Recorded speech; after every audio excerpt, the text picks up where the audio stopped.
building, Treasurer's House, is now owned by the National Trust.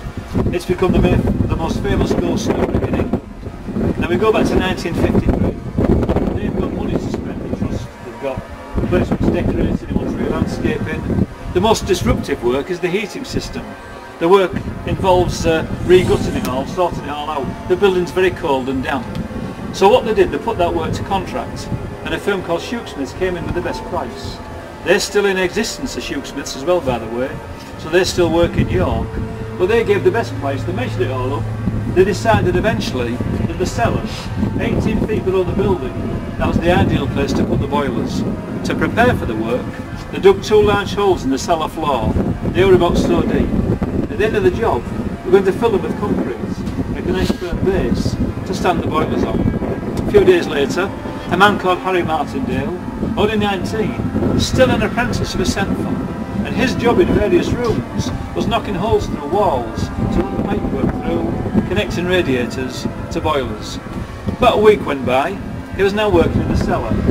One day, he heard the sound of a very badly played trumpet somewhere outside. He paid no attention to this noise, he just continued to work. It happened again a second time, but it was louder, it was nearer. It came from somewhere in the building. Harry knew there was a caretaker in the building. He thought, well, maybe the man's in a band. He plays the trumpet, he's practicing. That's what the noise was. He thought no more about it, he continued to work. Shortly afterwards it happened again a third time, the trumpet sound, but it came from the cellar. And it echoed round and round the cellar, bouncing off the walls and floors and ceiling. At that Harry was a bit more concerned. He almost fell off the steps he was working on, stood in the corner of the cellar, wondering what on earth was going on. A slight shuffling noise made him turn. He turned round just in time to see a very short man step through the wall. A very short man dressed as a Roman soldier. Bad enough seeing a Roman soldier walk through the wall. This man had no legs below the knee. It wasn't until he walked across the cellar floor, through the holes that had been dug earlier, his legs and feet then came into view. It was discovered years later.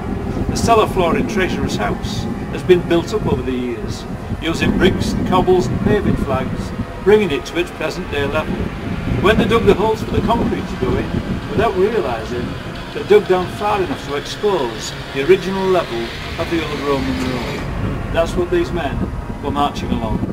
Now I say these men, this man was followed by a large number of Roman soldiers, including horses, carrying riders on the backs.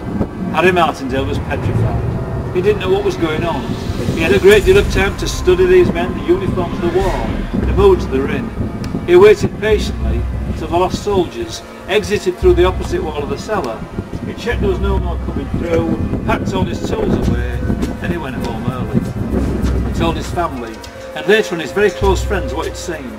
But he made them promise, don't tell anyone else what I'm about to tell you. Almost 20 years went by. All that time later, Harry was finally persuaded to make public what he'd seen all those years before. By now he'd left the heating service.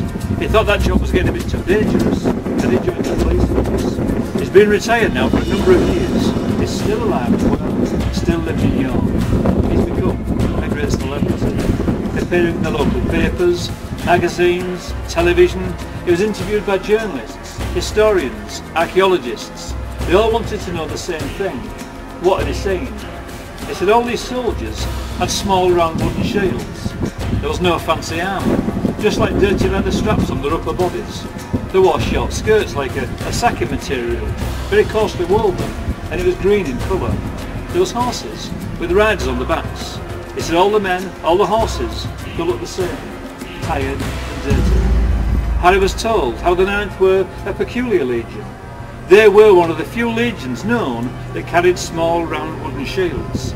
They were also very lightly armoured. They carried no heavy armour whatsoever, and often as not when they marched, going with them, members of the 15th.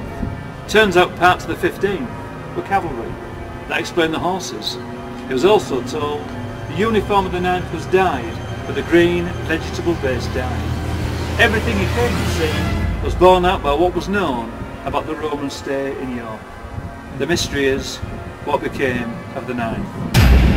What we know for a fact is that while they were here, they received orders. The orders were returned to Rome. Rome was having major problems. The 9th set off. they never ever arrived in Rome. Not long after leaving York, something happened. We don't know what, but to a man, they disappeared off the face of the earth, all records ceased. As we stand here, they become a mystery no one can solve. What became of the night?